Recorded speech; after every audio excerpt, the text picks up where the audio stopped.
Welcome to Gen Z Hoops, the Gen Z basketball, coaching, and sports business show.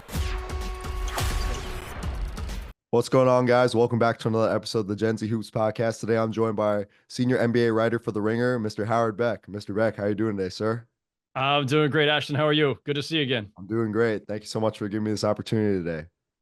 No, absolutely, man. It was fun hanging out and doing some summer league things and sports business classroom things and journalism things back in Vegas in July. So good to see you again. Good to chat. Yeah, of course. Finally getting you on the show. So I'd like to jump into our little conversation here. Can you talk a little bit about your connection to the game of basketball?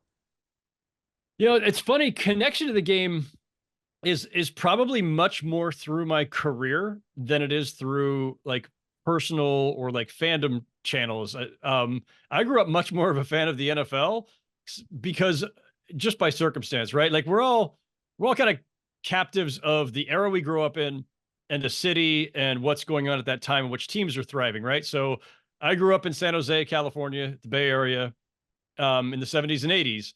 And so the Warriors, they did win a championship. Rest in peace to Al Attles, who helped deliver that championship in the mid '70s. I was not aware of the Warriors or the NBA at that stage of my life.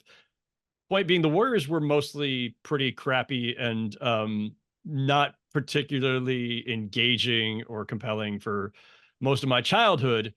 But in the Bay Area, we had two baseball teams, the A's and Giants, two NFL teams, the Raiders and Niners, until the Raiders left. The Warriors were pretty far down the list, if people could believe it, in terms of like, I don't remember anybody running around in a Rick Barry jersey when I was a kid, not until like Run TMC, which was very short lived. So I was a huge Niners fan in like from junior high school and on. And, so my connection to basketball was more like a lot of kids. My dad had put up a net on our house. I had friends in the neighborhood. We all loved shooting around just in our driveways. I think I played one season of YBA basketball. And I was my youth basketball claim to fame, or my moment, would have been that when I was like 8, 9 years old, I won a contest at a children's shoe store. It was one of those things where, like, you know, you fill out the little card and you put it in a fishbowl and they just draw a name. Right. I won a contest to be ball boy for a day at a Warriors game. No way. So I have like very vague memories of this moment. If my parents took photos, Ashton, which I hope and expect that they did, I have never seen them. They're probably in a box at my mom's or box at my older brother's place now, because he's got a lot of the old stuff. I remember I got a bright yellow t-shirt with Warriors logo on it, whatever, that just said like ball boy for a day or something like that on it. I remember pushing around the broom and the key. Every time there was like what's the little mop up duty. I remember doing some rebounding pregame. That was part of the gig. And that's it. I think Robert Parrish was still a Warrior at that time, if I'm remembering correctly. So yeah, it's a long freaking time ago. So it wasn't so much that like some people follow their passions for basketball into basketball journalism, into basketball media. For me, it was more, I was a general sports fan who decided I wanted to become a sports writer and went to college at UC Davis and worked at the student paper and whatever. I don't need to bore you with all the details of my career, but I did not set out to take this path that has now led to me being an NBA beat writer for the last 27 years and counting of my life. It was an opportunity that came along in the late 90s when I got a job covering the Lakers for the Los Angeles Daily News. And, it was like a lot of things in life and in careers, and certainly media careers, you just follow the opportunities. You just, look to see what doors are opening or which doors you can try to knock down or slip through. And so it wasn't so much a passion for basketball specifically that got me here. It was more just my passion for sports writing in general, journalism. And yeah, things just kind of unfolded the way they did. Obviously, very grateful that they did, and I do love the game, of course. But it's probably a different answer than a lot of people would have who might have you know, played at a certain level, or grown up super passionate about one team or one player and rode that. Mine was a little bit different. You mentioned playing in one season of YBA. Was there ever like a player growing up that you ever was like, man, like I want to play like this guy like for that one season? I don't think so. I don't think I was good enough to be emulating anybody, to be honest. Um, and, also back in that time, again, like like my home market's the worst, right? So one, this is an era before satellite TV, and like in at our house, we didn't even have cable TV. So the only, aside from some national games that would have been on, CBS or whatever else, um, it's the the local team is the Warriors, and I think they were on, like, this is going to make no sense to you generationally, but they were on what we called the UHF dial, I believe, or they might have been really deep on the VHF. They were on a small station, is the point. They were Okay. on a station that did not have a lot of broadcasting power. This is like the era of roof antennas. So it's Okay. not like there was a lot of basketball in the living room on the one TV we had in the house. Okay. That makes sense. That makes sense to me. It's the dark ages, man. I'm following now. I'm following now. That was way before League Pass. Way before League Pass. Way before League Pass, before satellite TV, before cable TV for a lot of this. Like cable TV kind of took root in the like mid to late 70s, I think, but not in my neighborhood. And not at my parents' house. We had a roof antenna up until the time I graduated high school in 86. So Okay. So, at what point in your career, at what point in your life did you know that you wanted to pursue a career in journalism? So that part is a lot more concrete.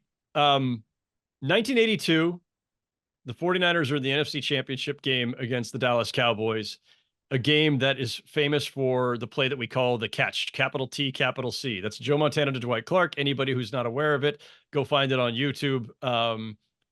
It's so it's the single most exciting play of my youth as a sports fan, period. And I was really into the Niners at that stage. And the catch was just this moment, right? Like Joe Montana has almost the entire Dallas Cowboys defense ready to just pummel him. And he somehow gets this pass off while rolling out to his right off of his, tippy toes, going one direction, and the ball, passed back the other direction. And he throws it in a place that only Dwight Clark could have caught it. He catches it basically on his fingertips. And that play clinches the Niners winning the NFC Championship and going to the Super Bowl. They're first. They win the Super Bowl that year. They become a dynasty in the 80s. So I kind of trace back my sports writing career to the catch, because I often liken it to, in more modern times, maybe it's Ray Allen's 3 in the NBA Finals for the Right. Heat, or maybe it's, any number of Steph Curry moments or a LeBron moment. Everybody's got that moment as a fan, especially in your youth, where like there's a game, a play, a moment where your young fandom brain just explodes. You're like, holy crap, that's the most exciting thing I've ever seen in my life. And for me, that was the catch. I often liken it to the Kobe to Shaq lob in the 2000 Western Conference Finals against the Portland Trailblazers. That one's a long time ago too now, but not quite as long ago. People are probably more familiar with that one. Again, if you don't know it, go to YouTube. And I think fandom is born of these moments, right? Right. Maybe it's a team, or maybe it's a player, maybe it's a game, but I think often it's just one play that just fires every synapse in your brain. And so at that time, my parents were avid newspaper readers. San Jose Mercury News, my hometown paper, was on the table every morning. And my Niners fandom is really the direct driver of me devouring the newspaper every morning, starting with the sports section and eventually the rest of the paper as well.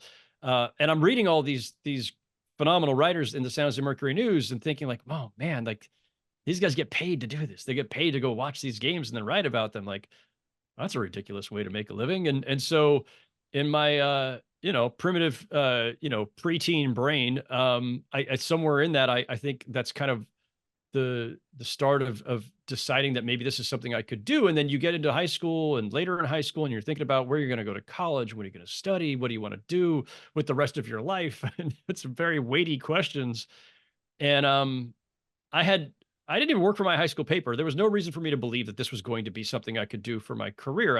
I was pretty good in my writing classes in high school, or my English classes. I was a decent writer, and I loved sports. And I was reading the Mercury News every morning, and I thought this is something I could do, or this is something I would like to do. And I didn't know if it was going to work, but I get to UC Davis, and on day one of orientation week, I walk into the college newspaper newsroom, the California Aggie, and I say, I'd like to be a sports writer. They say, cool, go talk to the sports editor. And, I got an assignment to cover, do a preview of the men's cross country team. That was the very first story I wrote with a byline on it. And away we went. Wow, that's amazing. I actually like can agree with you that like one certain play from like a sporting event or any game like NFL, NBA, like really does have an impact on your life. Like I remember like before I even started watching basketball, like the Miami Heat were on like this huge like 27 game win streak in 2013. Yeah. Like the first game I ever watched, I came home one day, I was telling hoorah all about like Carmelo Anthony because he was like the king of New York at the time. My mom wanted to show me like who the actual best NBA player in the world was.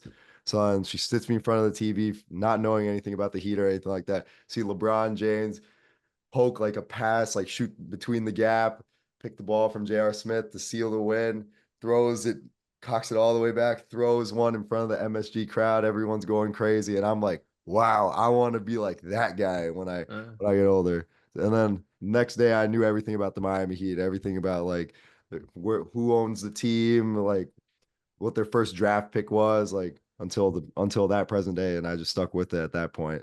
But yeah, Yeah. I totally agree with And, you. and a fan growing up in your time has just this endless resource of the web, right? Where you could Google everything, you could look everything up, you can, and then if you want to go deeper, you like find, top 50 players or top 50 plays of a guy's career, whatever. Like there's so much more. For me, it was like once I was reading the sports section every morning, like if you had if you could, time travel back to like 1983, 84, anytime in that time frame, I swear, Ashton, I could name every player on that. I think at that time it was like a 49-man roster, eventually became like 53 or 54. But like I could name everybody on the Niners roster. I could tell you who like the third string long snapper was. Really? Like, and I knew them by all their numbers too. Like I was like obsessive about it at that time. And we didn't have Basketball Reference and Yeah. Football Reference and all these other sites, or there was no internet. So there was no, there was no place to look all this stuff up. You might find a book. They had like these, like comprehensive, like encyclopedia type books on the various sports back then. But like, there was nothing in terms of all the resources you have now with the entire world at your fingertips and all the information in history, basically online in front of us. But whatever I could get my hands on, or whatever I could, peruse, devour, memorize, I did. No, I totally agree. Like aside from YouTube and like the internet or anything like that, like what really like got me like going with like my basketball history over the years where I was like 2K. I don't know if you're like familiar with the game. Familiar, of course. Yeah. You can go back and like all the way to like the Bill Russell era, and they have like every single player that were on the rosters. Like there's classic teams, all-time teams, and then it has like the league history if you go to like my Wow. GM and all that stuff. Former champions, former MVPs. So that's kind of like I was playing it like every day when I was little. I don't play anymore, but yeah, that's kind of where all my like knowledge was coming from. Very cool. No, Very yeah. cool. Yeah, 2K is like a historic resource. Who knew? No, it is educational. Video games are educational. Educational. I can testify to that, to be honest. So Is you're that what you said to your parents when they're saying stop playing? Like, no, man, come on, mom, It I'm never getting an really told me education. to stop. My mom never really told me to Oh, stop. it's good. It was just like bedtime, cut it. And then but then Yeah. I was like an active kid. Like I was playing like leagues and all that stuff, like since I was like playing basketball at a young age too. So she never really she was like, that's your downtime. You can like do whatever you want. Fair enough. So your first job was with David Enterprise as a staff writer in 1991. Can you talk a little bit about your time with this position? Yeah, so the Davis Enterprise in Davis, California, that's outside of Sacramento. This is like northeast of the Bay Area, going towards Sacramento. So I went to school at UC Davis, and when I graduated, I got a job at the Davis Enterprise. It's a 10,000 circulation paper. It was Sunday through Friday. I think we did not have a Saturday paper, so it was daily, but 6 days a week. and I was covering Davis High School and UC Davis, and then occasionally, your reward for good behavior and hard work was occasionally we'd get to take the pass and go down and cover a Niners game or an A's or Giants game, occasionally a Kings game, I think. And I did that for about a year and a half, 2 years.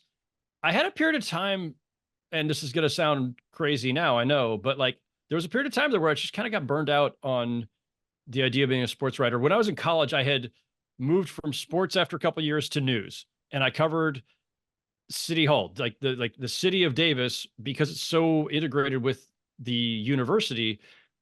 As a college paper, we covered city politics, and I got really into that for a while. Davis has a really energized, active, sometimes a little off the rails political scene. And so I got really into covering City Hall. And so I did that at the college paper. And when I got to the Davis Enterprise, after a year and a half, 2 years of covering Davis High and UC Davis, and I wasn't sure I wanted to stay in that lane. So I switched over to news again, and I covered local politics for a while. When I left Davis to take a job at the Ventura County Star in Southern California, Ventura, again, that's just to orient for people who are not from California. Ventura is about halfway between Santa Barbara and LA.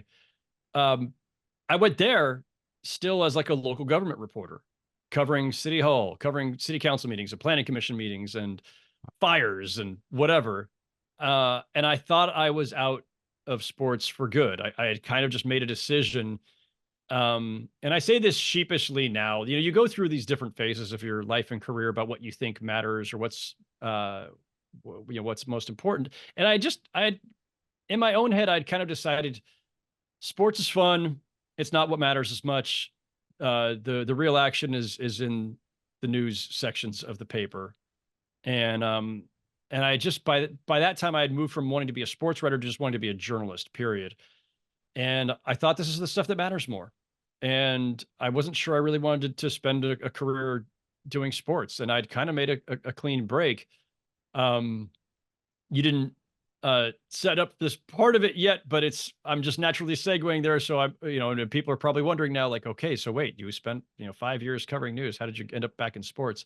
I do that at the Davis Enterprise and Ventura County Star. And in 1997, after a couple of years at the Star, and thinking that I was staying in this news lane, I get a call from an old buddy, Michael Anastasi. He had been the sports editor at the Davis Enterprise, who had originally hired me, Stas, as we call him. Stas was now at the LA Daily News as sports editor. And they had just lost their Laker beat writer, a name that your listeners should find very familiar, Mark Stein. So Mark Stein had left the LA Daily News to go to the Dallas Morning News. Mark and I don't know each other at that stage. We're now really good friends. But we didn't know each other back then.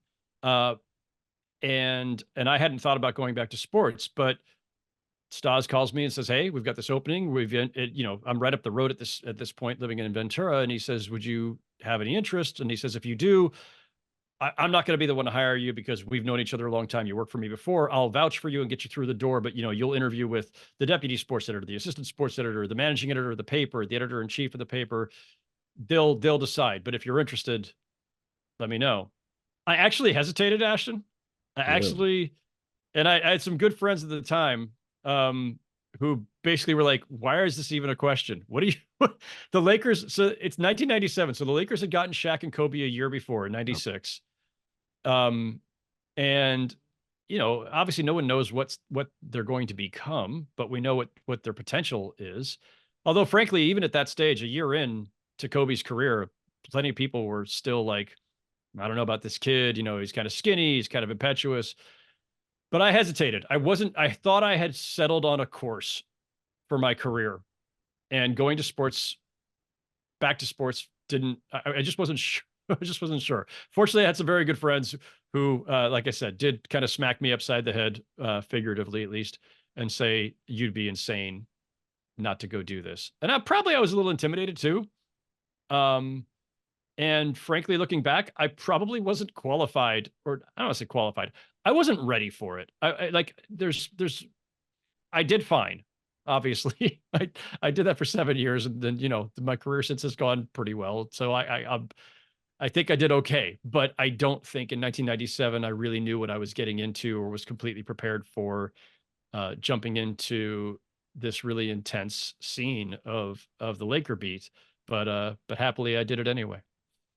Do you have any like interesting Kobe stories from like those early years?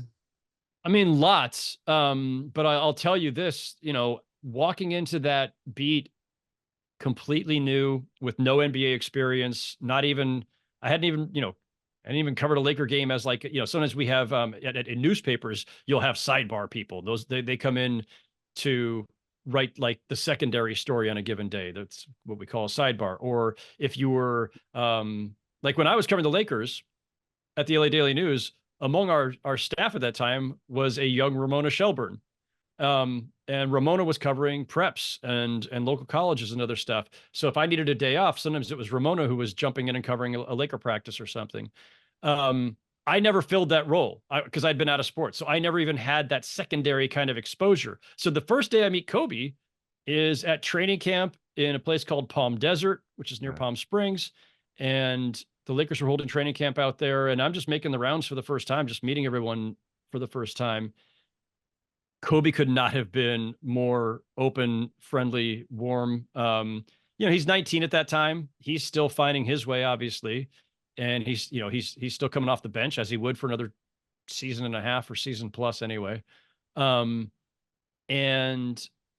I was probably the youngest beat writer at that time. I was 29. So it was 10 years between me and Kobe, but I was close enough in age, I think, that it was easy to make that connection. And he just was he was, as we know, in a lot of ways mature beyond his years. He could be immature as a basketball player, but he's very mature as a personality, right, and very, very steady and outgoing. So yeah, I mean, he was great from day one for me.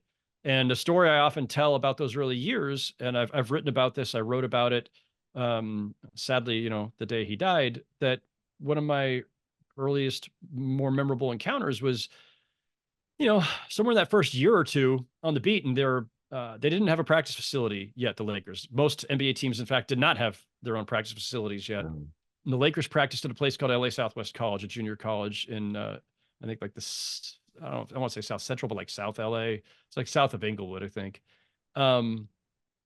It's a junior college. The Lakers are practicing in a gym where when they leave, a bunch of like 19 and 20-year-old college students are walking into the same gym to go, take, whatever, do, work out.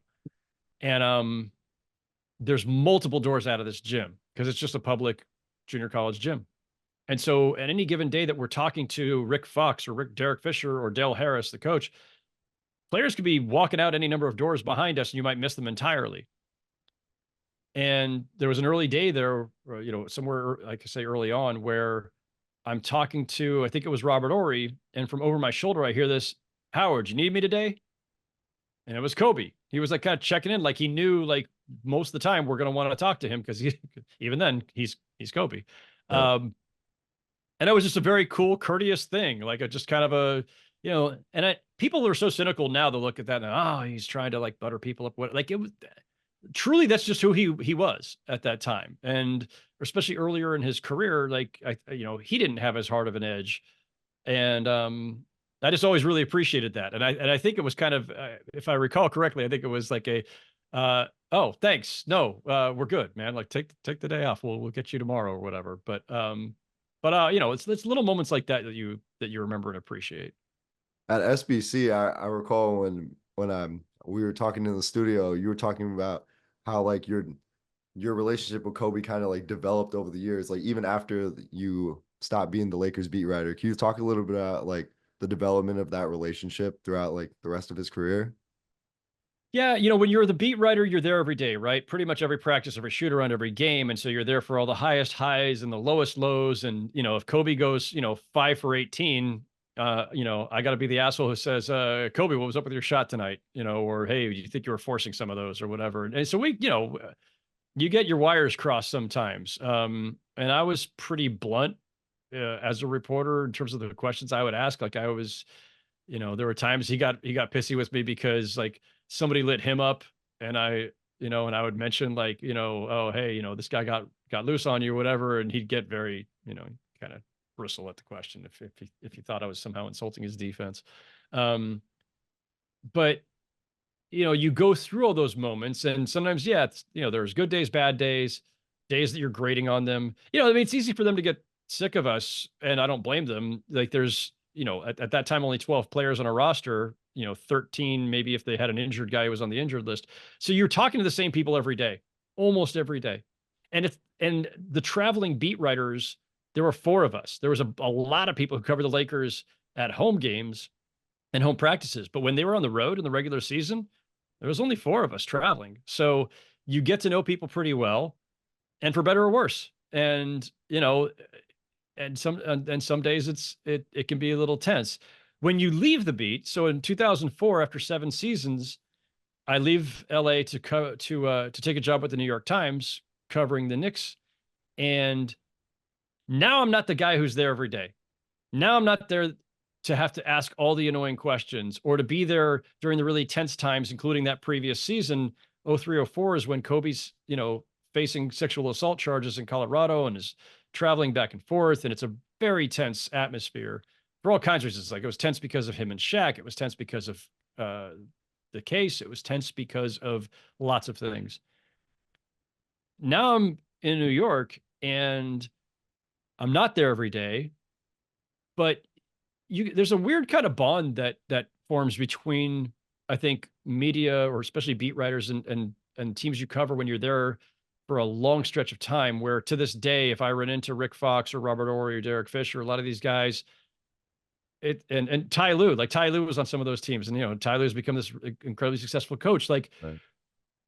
There's this thing, like, because we both know there's certain moments that we witnessed or that he was part of and that I wrote about.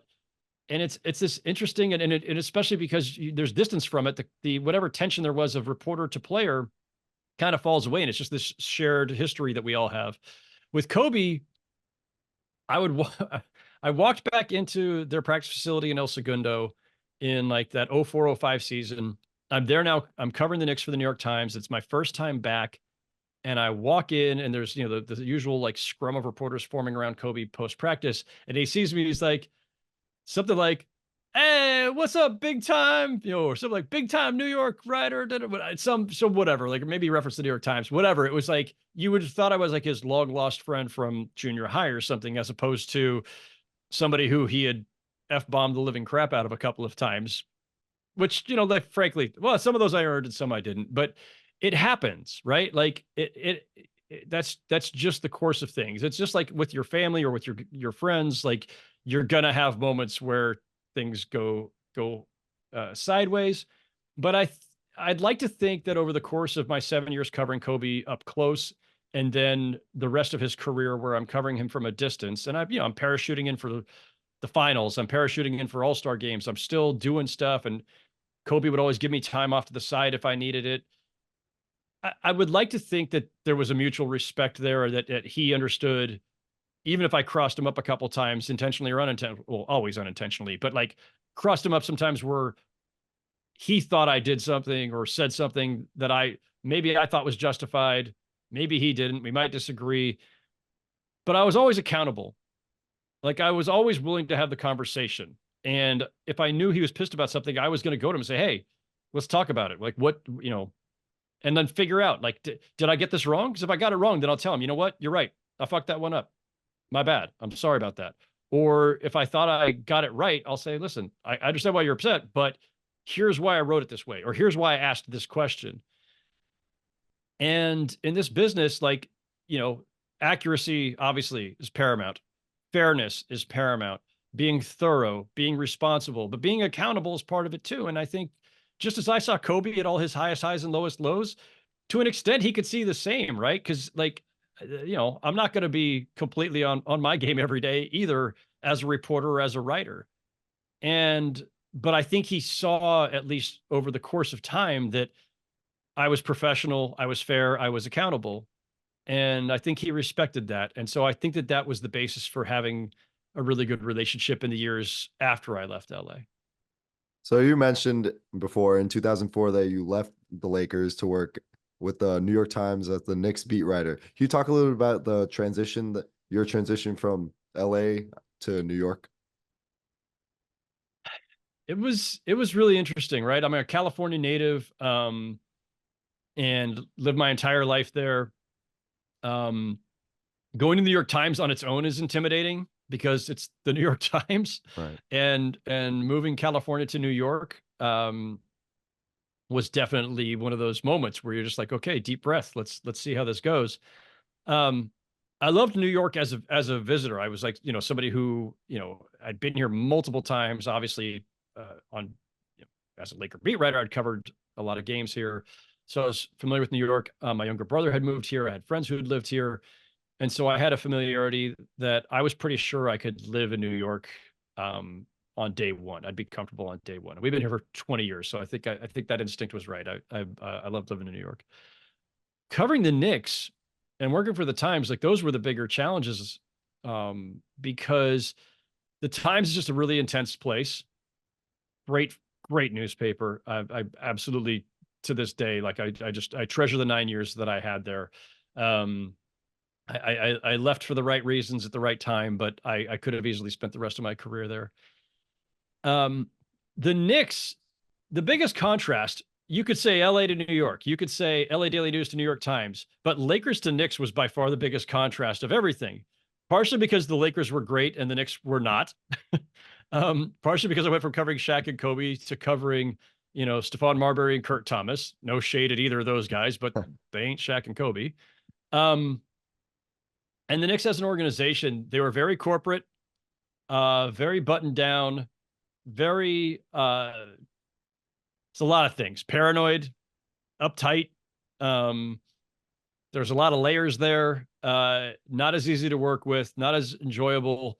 And I had to adjust to all that.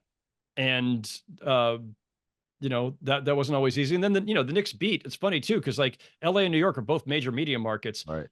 The LA media is fairly collegial. We all hung out. We were all friends. The New York media, I'm not going to get into the details, but let's just say it's a little bit testier at times. So that was an adjustment too. So in 2013, you began to work for Bleacher Report. How did this position come about, and what was your experience like with Bleacher Report? To this day, like I will just tell you, it's probably one of the scariest things I've ever done. One of the biggest, kind of leaps of faith. The New York Times is as established as it gets, right? It is the premier newspaper in the country, one of the greatest newspapers on the planet. And just getting there was to me just like a career defining moment for me. Like it meant the world to get that job. And I really did think I'd spend the rest of my career there, and had no intent of leaving. I hadn't looked around. I had no interest in going anywhere else really. And Bleacher Report in 2013 was 6 years old. It was launched in like 2007, I think. Okay. And so it was a very young company. Here I am at this newspaper that is an institution that's 100 and something years old. And now there's this company that's like 6 years old and that is mostly known for, viral content or clickbait or however people want to define it. And they don't even, there's no journalism to speak of there until this moment in 2013, where they decided to start hiring professional journalists to actually be out in the field. They had a lot of people who were like writing about sports from home, right? That old school kind of blogger approach, and people doing a lot of good stuff, but they were not out in the field. Now they wanted to get professional journalists who had experience in the field. So they hired Mike Freeman to cover the NFL. He was hired before I was. And then they were pursuing me and Kevin Ding, who was at the Orange County Register at that time, covering the Lakers, Ethan Skolnick, who was covering the Heat for the Palm Beach Post, Rick Bucher. And so they hired all of us summer into fall of 2013. It was tough. Like it was really tough. So they cold called me, but it was like cold emailed, I guess. Like, so I got an email from a recruiter there who said he wanted to meet. I didn't even know what he wanted to meet about. I thought he was going to ask me to do a story about Bleacher Report or something. And it was, oh, hey, we're hiring journalists. We're interested in having you come on board. And man, I agonized over it. I just absolutely agonized because there was, it was a risk of sorts. It was a, a platform that did not have any experience in producing journalism. And all that was very intimidating, but there was, a video element where I was going to get to do all this on camera stuff, and eventually a podcast element, which is my first podcasting experience when we launched the full 48. And there were just all these other things I was going to get to do and kind of just expand my horizons. I was, kind of mid career, I guess, deep into my career. And how many opportunities are you going to get to like just try something completely new? I'm not generally a big risk taker, but this was one where I just couldn't pass it up. The money was also good, I will say that. But it was also a work-life balance thing where I'd been on the Knicks for almost 9 years at that point, with a little detour to the Nets at one point. And I'd been a beat writer for 16 years, right? So imagine this 82 game season, you cover most of that plus playoffs. And even though the Knicks weren't in the playoffs most years, the Times is sending me to go cover other playoff series. I'm covering the finals every year. But the 82 game season, when you're covering a team, is a grind. Right. And I did that for 16 straight years, from Lakers to Knicks to Nets and back to Knicks. And at Bleacher Report, I was going to be a national NBA writer, meaning I'm not tied to a team, meaning I can pick and choose the stories I think are most interesting to cover. Columns, features, trend stories, whatever, plus do this video and other stuff. I became, for the first time in my career, just a Monday through Friday person for the most part. I'd still do some weekend stuff occasionally, but you're basically on a 7-day-a-week schedule when you're covering a beat for a newspaper. And so there was a work-life balance thing too. And my daughter was 6-7 years old at that time. And it was important for me to try to find a way to spend more time at home, travel a little less. So there were a lot of different things that went into it. And it was a really hard decision to leave the Times, but it was absolutely one of the best decisions I made, because in addition to all the work-life balance and everything else that went with it, I learned how to become a podcaster. I've been doing that for a while now. I learned how to be better on camera. And I'll never consider myself a TV guy, but I'm at least passable now. If I need to make a TV appearance or doing video or documentaries or whatever, I'm much more comfortable in that format. I just got to grow as a journalist and as a media professional in ways that I probably wouldn't have if I'd stayed at the Times strictly as a writer. So I've been dying to ask you this, because 2013, you're in the heart of the big three era over there, and I can't get my fandom aspect like out of this at all. Was there ever like one story or like anything interesting you ever wrote about LeBron and the Heat during that time for Bleacher Report? For the LeBron stretch of it, I'm trying to think. I don't think there's anything strictly attached to the big three era, or just that LeBron, Wade, Bosh group. I did cover all 4 of those finals. So I think I was 2 for the Times and 2 for Bleacher Report, I think. Or maybe no, it was 3 for the Times, and then the last one was when I was at Bleacher Report. But I don't know. When I think back to that era and LeBron, I think about the story I did about LeBron and Carmelo and their kind of their friendship / rivalry and how they navigate that. And that was a story I did for Bleacher Report in 2015, maybe. He was back in Cleveland by then, so it wasn't the Heatles LeBron. It was Cleveland LeBron. But it is one of my favorite stories that I've done. So in 2020, you began to work for Sports Illustrated as a senior writer. What was your favorite aspect of working for Sports Illustrated? Well, mostly the fact that, like a lot of people of my generation, like I grew up as a avid subscriber, reader, idolizer of SI. Like SI was always the pinnacle. And, I absolutely, like, that was the dream. From the moment I decided to become a sports writer in, high school and through my college years, my friends at my college paper who were sports writers, when we talked about like career aspirations, or when we talked about writers we loved or whatever, like it was always Sports Illustrated. Like, yes, the New York Times had a great sports section. The Dallas Morning News had a great sports section. LA Times, Chicago Tribune. There's all these great sports sections back in the heyday of newspapers, but SI was absolutely, positively, and indisputably the pinnacle of sports writing. for generations, for decades.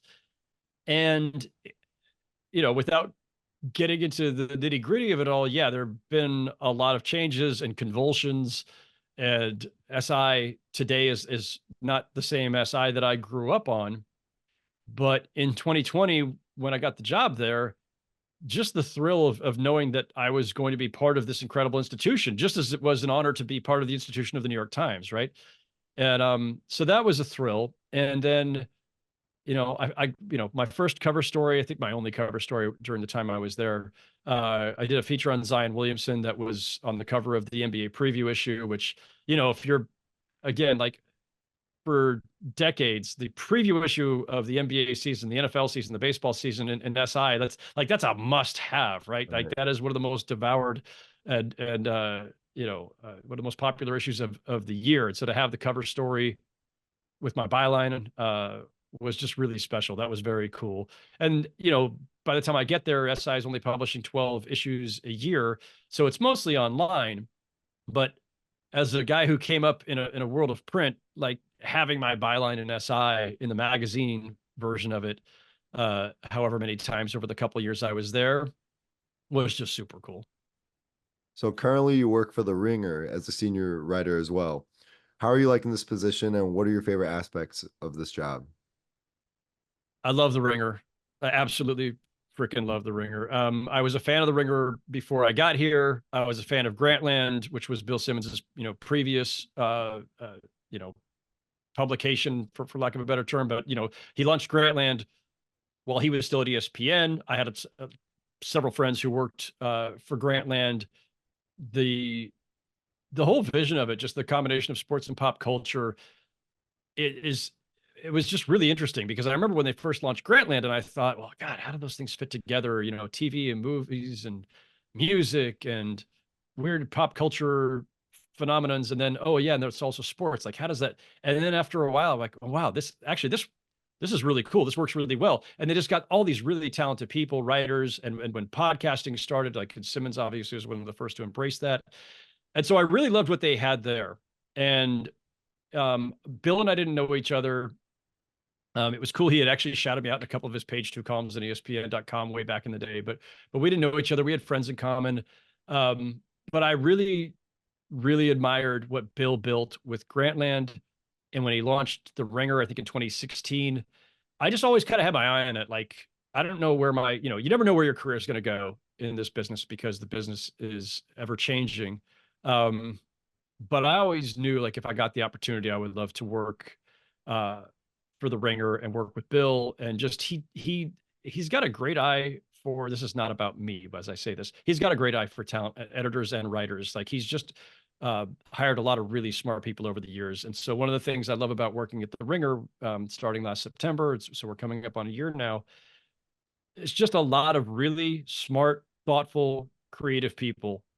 And the longer I've done this, the more you value just being in an environment where everybody just is really sharp and pulling in the same direction, has a kind of a similar value system in terms of what you believe in as a journalist, what kinds of stories you want to tell, to have the full support, which I've had. Like, everything I've done at The Ringer for the last year, I've had just incredible support on every level at The Ringer. And I've been some places where that's not always the case day to day. And when you go through that and you see that sometimes people are not pulling the same direction, or maybe don't share the same values journalistically, you value it all that much more when you find it. And so it's great. I'm pretty much doing the same things broadly that I was doing at Bleacher Report, Sports Illustrated, right?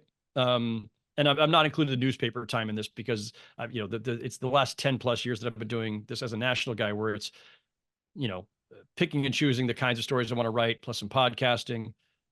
And so I have the same basic, structure to my job that I've had over the last couple of jobs, but it's, The Ringer has just been phenomenal as a place to be part of. And as I say, just incredibly supportive. So as I've stated before, I got the opportunity to connect with you at NBA Summer League at SBC. You are the lead instructor for the media and broadcast program there. I had to show love to the program. What are your favorite aspects of being a part of SBC, and what advice do you have for those who have aspirations of breaking into the industry? Yeah, so SBC is the Sports Business Classroom. Of course, for people who are not familiar with it, you can Google that. You can find their website and plenty of information out there about it. And of course, Ashton just came through the program. One of our star students in the media and broadcast program. There was 135, I think, total students. So it's not just journalism, right? So you were in the media and broadcast program. I think you were one of like 16, 17 students in that part of it. Out of the other 135, there were students who aspire to be scouts, analytics staffers, front office people, salary cap people. And so if you're interested in working in the NBA in any of these categories, and probably some that I'm not thinking of, video breakdown, Sports Business Classroom is this, 1 week immersive program where you can learn about all of these things. And then you have like a quote unquote major. So, you were one of our media broadcast major students. There were people who were, focused on some of the other areas.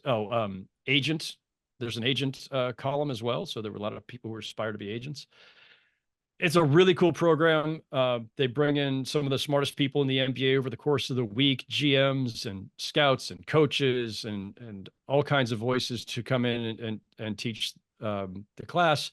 I had the great honor this year of teaching media broadcast with Jay Adonde, Katie Heindel, CP the Franchise, who's a Knicks blogger and YouTuber, not blogger, podcaster and YouTuber here in New York. And so, as an instructor, it was just a blast for me. I think for all of us, just getting to see you guys, get your turns, interviewing folks on camera, interviewing folks off camera, or, the writing assignments we gave you guys, everything. Like, it was just really fun watching you guys kind of, feel your way through it and seeing the light bulb go on sometimes. So I love it as an instructor, but on the student side of it, yeah, I mean, for people who are interested in getting into, like I say, not just NBA media, but NBA front offices, scouting, analytics, salary cap. Phenomenal program. Currently run by, I don't know if his title is general manager of it or whatever his title, but Bobby Marks, of course. I'm sure all your listeners know who Bobby is now at ESPN, formerly with the Nets. And so Bobby runs the program, and it's really great. It's really valuable, and I don't have it in front of me, and I don't want to guess, but there are a lot of former students. This has been going on since 2016-ish. A lot of former students are working in the league now in various capacities. So it has definitely launched some careers. Well, most definitely shout out John Harder-Phillips. Had to shout him out on that note. Absolutely. But, so you made it, you're already really established in your career and basically made it to the top of the mountain. But as human beings, I know we all aspire to do more in our lives. So what future aspirations do you have for your career? Whew, wow. That's a good one. I've never been somebody who like set out specific goals, right? It's always kind of, I'm pretty focused on the present. And so it's always just the next story, the next interview, the next game, the next podcast, the next, bigger project or whatever. And, I've worked at some pretty great places, New York Times and SI and the Ringer. So I'm at a stage in my career where it's not really about trying to get to climb some other rung, right? Like, I hope I spend the rest of my career at the Ringer, but I do want to, there are some other things I haven't done yet, just in terms of I guess, projects. One would be a book. My name's been attached to a couple of books, including this one sitting behind me. That was an SI book that was about a collection of stories written about, features written about the Lakers over their 75 years or whatever. I wrote the intro essay for that book, and one of my pieces for SI was in that book. But it's not like writing a book. It's not like deciding, okay, I'm going to do the definitive history of X. So a book, that would be one thing. Those are really hard, though. They're very time consuming, and everybody I know who's ever written a book basically calls it torture. And then they're happy they did it, I can imagine. But in the midst of it, they're just like, this is, it's taxing. And then the other thing, which I think is probably on the horizon, and I don't want to get into the details, but I have not done a narrative podcast yet, but it is something that we are working on something at the Ringer that I hope to pull off sometime in the next 6 months to 8 months. That will be more of, and by narrative podcast, I mean, a multi-part story that we will tell over the course of, however many hours and episodes. And, that's different than the usual, weekly type podcast where it's just, basically punditry or you interview somebody.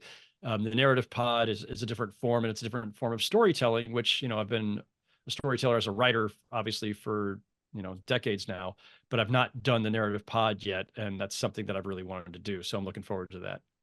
Yeah, most definitely.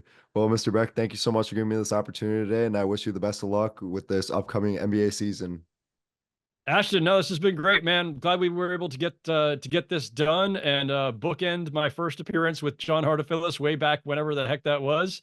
Glad to be back on, and yeah, wishing all the best to you and the rest of your college career and wherever it may take you. And hope to see you in an NBA arena one of these days. Thank you. I really appreciate it.